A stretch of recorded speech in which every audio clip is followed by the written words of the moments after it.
তো আজকে ২৬ তারিখ, কালকে ২৭ তারিখে আসতে চলেছে বরবাদের টিজার এবং পরশুদিন ২৮ তারিখে রিলিজ করতে চলেছে দরদ ভারতে। মানে এইটা কেনে আমি এর আগে একটা ভিডিও করে বলেছিলাম যে দরদ ভারতে রিলিজ করছে এতদিনে, এটা একটা মানে তাও তো ভারতে রিলিজ করলো, কজন ওটিটির পরে আসছে। তো সবার আগে আমি আজকে কিছু কথা বলতে চাই।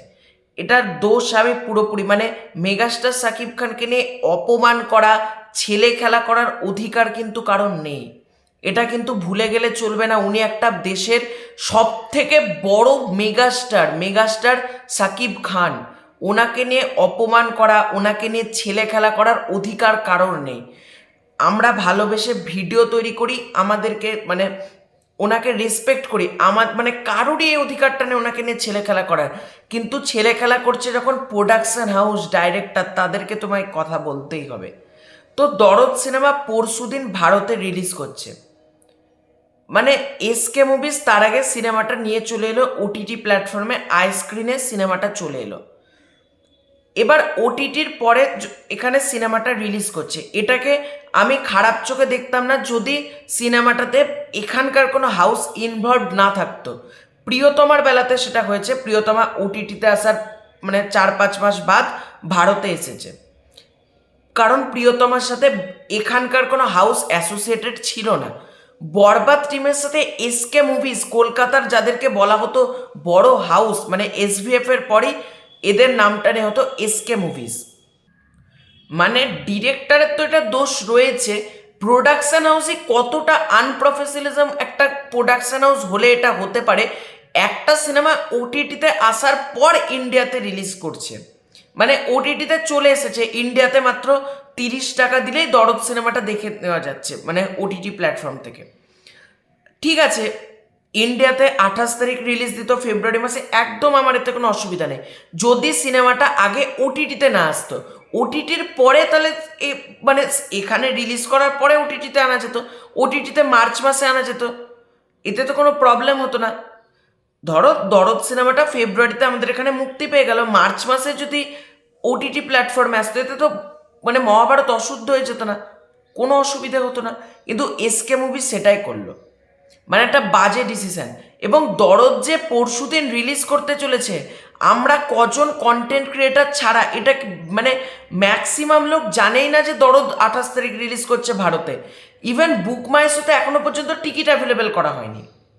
জাস্ট ভাবতে পারছো, পরশুদিন সিনেমাটার রিলিজ, আজকে এখনো পর্যন্ত টিকিট পর্যন্ত বুক মাই শোতে সঠিকভাবে ছাড়া হয়নি। আর তুফানের সময় দেখো কি ভালো প্রমোশন করেছিল এসভিএফ। মানে আমি মন থেকে চাই এসকের সাথেও যেন মেগাস্টার সাকিব খান কাজ না করে। মানে হয়তো আমার কথাটা শুনতে খারাপ লাগতে পারে অনেকের, ভাই বলতে তুমি এরকম কেন বলছো ভাই, এটা বলতে হয়। মানে যখন একটা প্রোডাকশন হাউস অভদ্রের মতন আচরণ করে তাদের সাথে এটাই করতে হয়। উইদাউট প্রমোশন ওটিটিতে আসার পর কেন সিনেমাটা রিলিজ হচ্ছে? রিলিজ করার কোনো প্রয়োজনই ছিল না। আজকে যখন এই সিনেমাটা কলকাতাতে ওয়ার্ক করবে না, বড় বড় যারা ইউটিউবার তাদের তো মানে কি বলবো, মানে মেগাস্টার সাকিব খানের ক্ষতি হোক, তারা তো এটাই চায়। তাদেরকে এক থালা বিরিয়ানি এনে সাজিয়ে দিল এসকে মুভিজ। মানে যখন সিনেমাটা ওয়ার্ক করবে না, এরা তো বুঝবে না যে সিনেমাটা ওটিটিতে চলে আসার পর এসছে, এসকে মুভিজ প্রমোশন করেনি, তারা বড় বড় মানে বাতেলা মেরে একটা ভিডিও তৈরি করবে। মানে এটা দেখবে তোমরা, এটা তৈরি হবে। এটাতে তো আমাদের মেগাস্টারের অপমান হচ্ছে, তাই না? এই অপমানের দায়টা কে নেবে? এই অপমানের দায় কি এসকে মুভিজ নেবে? মানে এসকে মুভিজের ১৮টা সিনেমার মধ্যে ১৭টা সিনেমাই ফ্লপ, হবেই হবে ফ্লপ, ফ্লপ থেকে ডিজাস্টার। কারণ এসকে মুভিজের সিনেমা হল আর চলছে না, মানে সিনেমা ওরা ঠিকভাবে আনতে পারছে না, সিনেমা স্যাটেলাইট ওটিটি বিক্রি করতে পারছে না, সিনেমাগুলো ডাহা ফ্লপ যাচ্ছে। তোমরা তো রিসেন্টলি দেখতেই পাচ্ছ বাবু সোনা নামে একটা সিনেমা এসছে, কি যাচ্ছে তাই রেসপন্স হয়েছে সিনেমা হলে। এবং তার আগেও আমি আমার মতো, কি অপরাজিত, এসব কী সব নামের সিনেমা এসছে, একটাও চলছে না। মানে উইদাউট প্রমোশন তারা সিনেমাটাকে নামিয়ে দিচ্ছে। মানে জঘন্যতম, মানে জঘন্যর থেকেও মানে আনপ্রফেশনাল একটা হাউসের নাম হলো এসকে মুভিজ। এদের সাথে মেগাস্টার যেন কাজ না করে ভাই, আমি এটাই চাইবো। এরা আগে নিজেদেরকে ঠিক করুক, এসকে মুভিজ আর ডিরেক্টর অনন্য মামুন এরা আগে নিজেদেরকে শোধরাক, শোধরানোর পর যদি মেগাস্টারের মনে হয় যে কাজ করবে তাহলে করবেন উনি।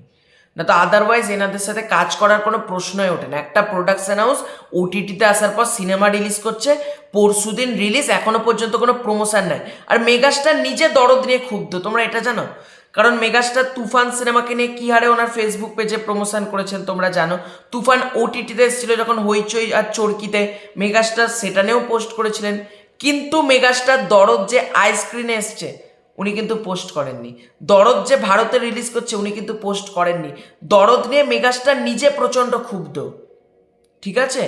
তাই দরদ টিমের সাথে মেগাস্টার সাকিব খানকে আমি অন্তত আর চাই না কোনোদিন দেখতে। এসভিএফ আছে, এখানে বরবাদ টিম যারা কাজ করছে মানে রিয়েল এনার্জি প্রোডাকশন, তাদের সাথে কাজ হোক, আমি এটাই চাই। ঠিক আছে, তো এটাই ছিল আজকের ভিডিও। ভালো লাগে থাকলে লাইক করো, শেয়ার করো, তোমাদের কোনো ওপিনিয়ন থাকলে কমেন্ট করে জানাতে পারো। তো খুব শীঘ্রই যাচ্ছে নতুন কোনো ভিডিও, ততক্ষণ চলো বাই বাই।